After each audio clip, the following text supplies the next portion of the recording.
Hello, কেমন আছো baby? হ্যাঁ বলো, তুমি বারবার করে কেন ফোন করছো? কেন ফোন করছি সেটা তুমি বুঝতে পারছো না? তোমার বাড়ির নিচে অপেক্ষা করছি, তাড়াতাড়ি এসো। তুমি কি পাগল নাকি? তুমি তো জানো এটা আমার শ্বশুর বাড়ি। আমি এখান থেকে হুটহাট করে যখন তখন বেরোতে পারি না। ভালোই তুমি নিচে আসবে নাকি আমি ওপরে যাবো? না না, তুমি এসো না। তাড়াতাড়ি এসো। ঠিক আছে, তুমি ওয়েট করো, আমি আসছি।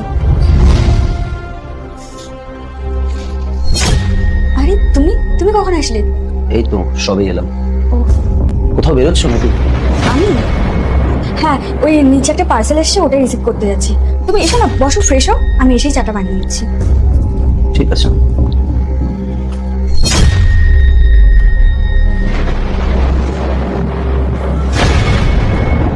বলো, কেন ডেকেছো এখানে আমাকে? তোমাকে তুমি সুন্দর লাগছে। কি হয়েছে বলো, আমার তো সময় নেই।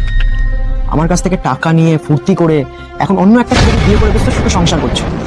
ছি ছি রাহুল, তুমি সব কি ধরনের কথাবার্তা বলছো? টাকা নিয়ে ফুর্তি করেছি মানে? তুমি কি আমাকে আর পাঁচটা মেয়ের মতো ভাবছো নাকি? আমি তো টাকাটা নিয়েছিলাম একটা বিপদে পড়ে, তোমাকে বন্ধু ভেবে তোমার কাছ থেকে সাহায্য নিয়েছিলাম, আর তুমি আমাকে এই সমস্ত কথা শোনাচ্ছ?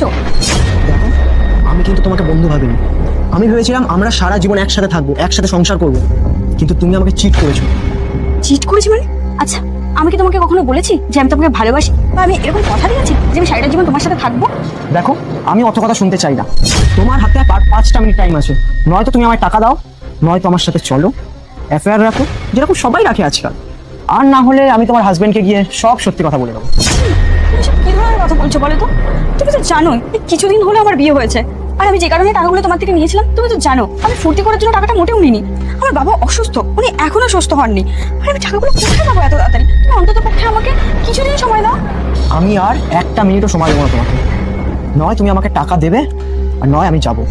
রাহুল প্লিজ, তুমি এটা করো না। দেখো, ও খুব ভালো একজন মানুষ, আর ও যদি এসব শোনে আমাকেও ছেড়ে দেবে।